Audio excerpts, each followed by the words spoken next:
Good morning everyone. कल के video में हमने ये बात किया था कि रासायनिक समीकरण को बनाते कैसे हैं, रासायनिक क्रिया क्या है, कैसे लिखते हैं, कौन अपकारक किधर होता है, उत्पाद किधर होता है। उम्मीद करते हैं कि आप कल का वीडियो देखे होंगे और आपको बेहतरीन समझ में आया होगा। यदि आपको दिक्कत हो तो बार बार हम यही बात करते हैं कि आप हमारे कमेंट बॉक्स में तुरंत जाइए और तुरंत जो भी गलतियां हो या जो चीज़ समझ में न आया हो आप हमें पर्सनल व्हाट्सएप पे मैसेज कर सकते हैं, कॉल भी करके बता सकते हैं। चलिए आज की वीडियो में बात करते हैं रासायनिक समीकरण को संतुलित करना। रासायनिक समीकरण को संतुलित करना।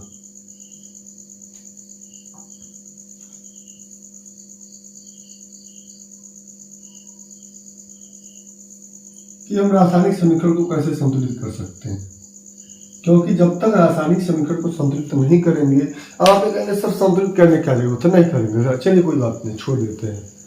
तो रासायनिक समीकरण संतुलित नहीं करेंगे तो आपका जो भी रिएक्शन होगा वो रिएक्शन प्रॉपर वे में नहीं होगा, अच्छे तरीके से नहीं होगा। यदि आप चाहते हैं कि आपका रिएक्शन अच्छे तरीके से हो, यदि आप चाहते हैं कि आप जो भी केमिकल मिलाएं उस केमिकल बढ़िया से काम करे, तो आपको रासायनिक समीकरण को संतुलित करना ही पड़ेगा। जैसे मान लीजिए हम देख लेते हैं कि रासायनिक समीकरण को संतुलित करने में सबसे पहला रासायनिक समीकरण क्या दिया हुआ है,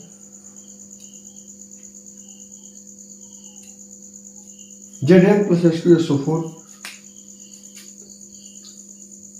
जिंक और सल्फ्यूरिक अम्ल मिलाते हैं तो क्या बनेगा, ZnSO4 + H2। देखिए रासायनिक समीकरण को संतुलित करने के लिए एक नियम होता है, वह नियम है हिट एंड ट्रायल विधि। क्या नियम है, हिट एंड ट्रायल विधि। चलिए हम बात करते हैं, देख लेते हैं, संख्या दोनों तरफ उतार लेते हैं। इधर जिंक है, इधर भी जिंक है, इधर हाइड्रोजन है, इधर भी हाइड्रोजन है, इधर सल्फर है, सल्फेट, इधर भी सल्फेट है ना। चलिए जिंक कितना है, इधर जिंक की मात्रा कितनी है, एक है, कितना है, एक। इधर कितना है, एक है। हाइड्रोजन कितना है, इधर दो है, इधर हाइड्रोजन दो है। सल्फेट कितना है, एक है, इधर सल्फर कितना है, एक है। हिसाब किताब क्या है, बैलेंस ये बराबर है, यानी यह समीकरण क्या है, संतुलित है। क्या है, संतुलित है। चलिए कोई ऐसा भी समीकरण देखते हैं जो संतुलित ना हो, स्क्रीनशॉट ले लीजिए देना हो तो।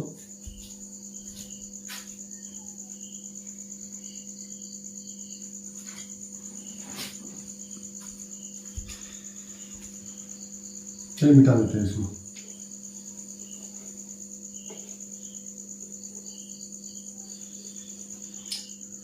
चलिए मान लेते हैं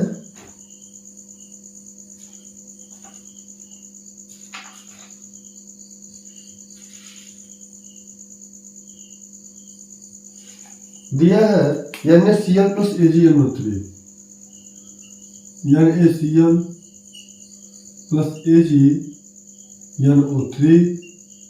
gives AgCl + NaNO3।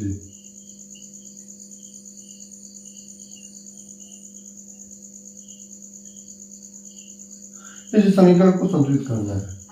चलिए इसको संतुलित भी कर लेते हैं। हीट एंड ट्रायल विधि में है क्या, देखिए नाम से स्पष्ट है, हीट का मतलब होता है गर्म करना और ट्रायल का मतलब होता है उसको ट्राई करना।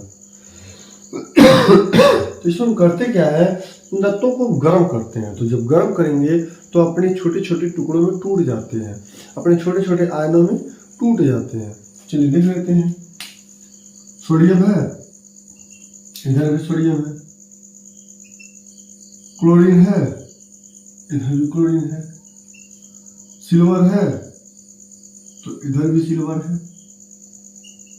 NO3 है तो उधर भी NO3 है ना। चलिए देख लेते हैं, सोडियम कितना है, इधर सोडियम की संख्या कितनी है, एक है, और इधर सोडियम कितना है, एक है। सोडियम दोनों तरफ क्या है, बराबर है। क्लोरीन कितना है, इधर एक है, इधर क्लोरीन कितना है, एक है। सिल्वर कितना है, एक, इधर भी 1 है। अब NO3 कितना है? 1 है, इधर भी 1 है। ये रासायनिक समीकरण क्या है? संतुलित है। यदि रासायनिक समीकरण में संतुलित नहीं होता है तो जो भी दिक्कतें होती हैं उसको हम तुरंत वही चेंज करते हैं। ठीक है, इसको मिटा देते हैं।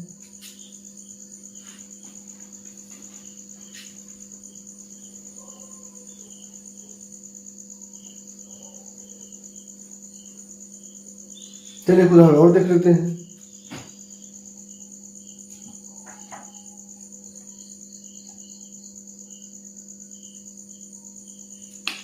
दिया है NaOH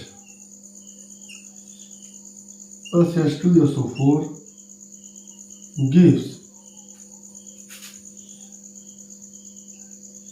Na2SO4 plus H2O।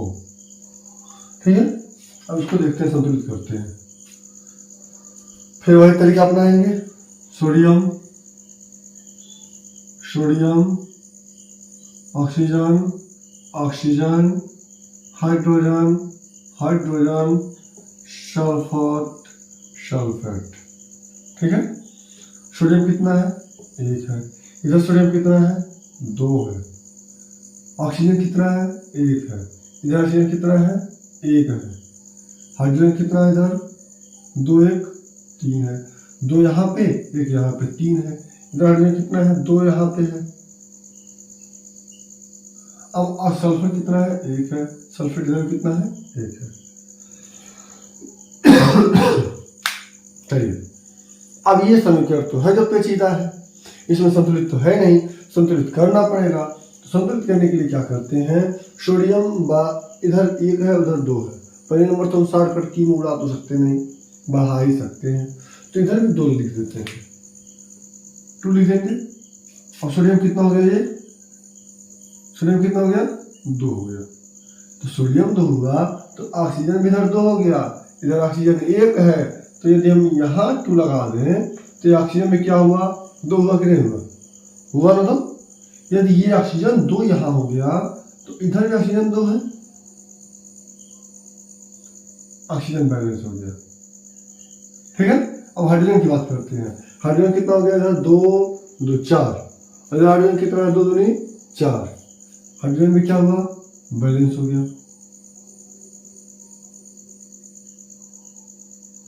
Balance हो गया नहीं हुआ? उसके बाद लास्ट में SO4 तो है ही, पहले जैसे था उसको लिख देते हैं। ये था, ये था, यही था।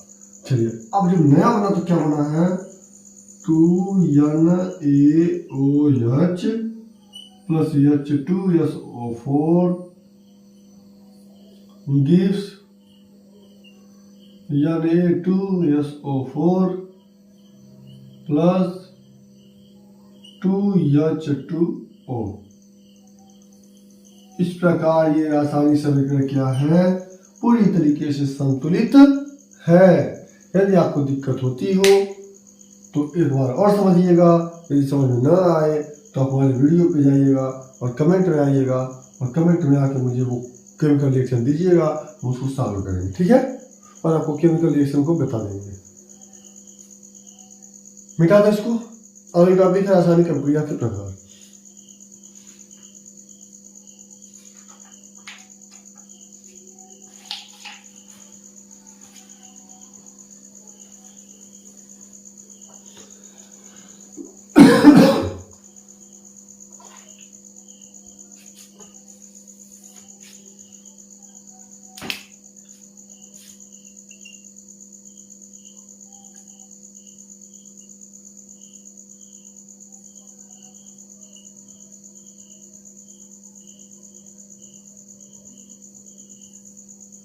रासायनिक अभिक्रिया के प्रकार की बात करें तो रासायनिक अभिक्रियाएं कई प्रकार की होती हैं, लेकिन कार्य के आधार पर इसको देखा जाए तो सबसे पहला है संयोजन अभिक्रिया।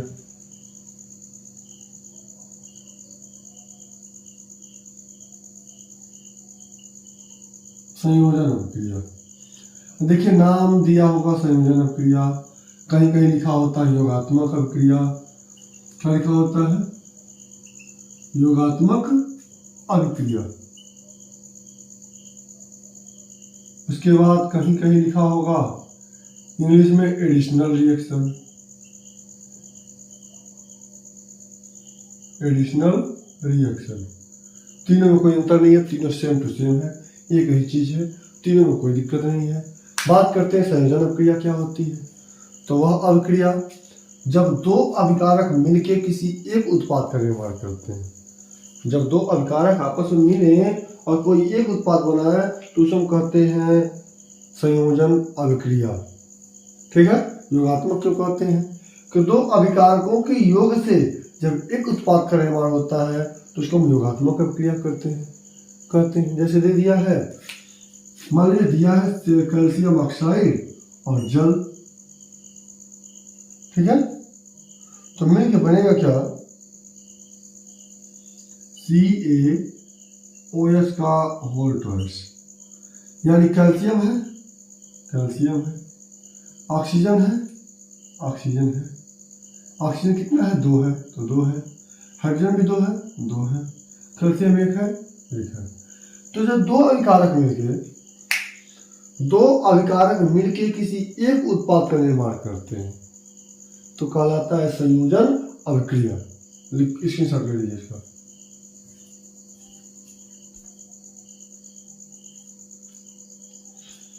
उसके बाद अगली टॉपिक है वियोजन अभिक्रिया। क्या है वियोजन अभिक्रिया?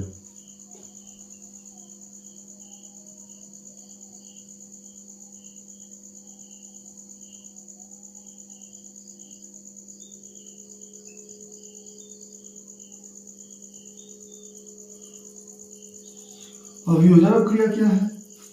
तो जब एक अभिकारक मिलकर दो उत्पाद का निर्माण करते हो, अभिकारक एक हो, उत्पाद बने तो एक से अधिक बने तो वह कहलाता है वियोजन अभिक्रिया। जैसे मान लीजिए जल है, क्या है, जल है, कल बताए थे तीर लिखते हैं, तीर पे जो है प्रेरक होता है उस तरह से लिख देते हैं। तो जल है तो जल को गर्म करते हैं, तो गर्म करने के बाद बनता है H+ और OH-। एक बना है हाइड्रोजन, दूसरा बना हाइड्रोक्साइड, दो आयन बने कि नहीं बने, बने ना।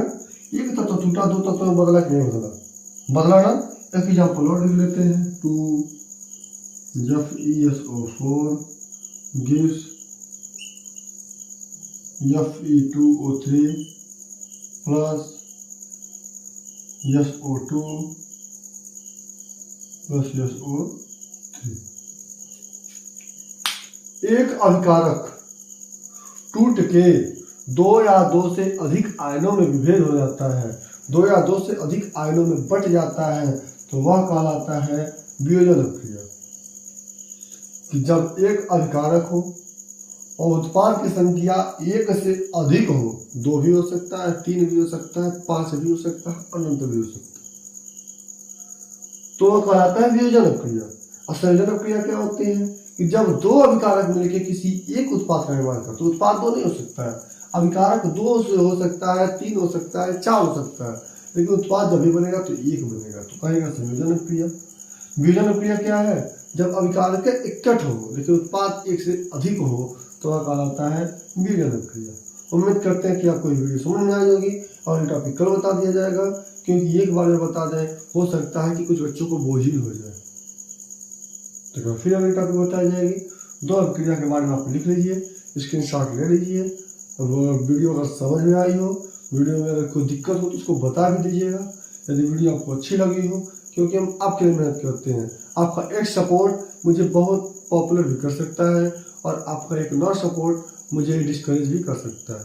आपका एक लाइक, आपका एक कमेंट, आपका एक शेयर, आपका एक सब्सक्राइब हमें उत्सुकता देता है। और व्यक्ति उत्सुक कब होता है? जब व्यक्ति किसी भी ऊंचाई पर जा रहा हो, उसमें उसको सफलता मिलती है तो वह व्यक्ति सफल होता है, वह व्यक्ति उत्सुक होता है काम करने के लिए। और व्यक्ति डिस्करेज कब होता है? जब उसको फीडबैक नहीं मिलता है। तो उम्मीद करते हैं आपको वीडियो समझ में आई होगी। वीडियो को लाइक करें, शेयर करें, सब्सक्राइब करें। जय हिंद, जय भारत।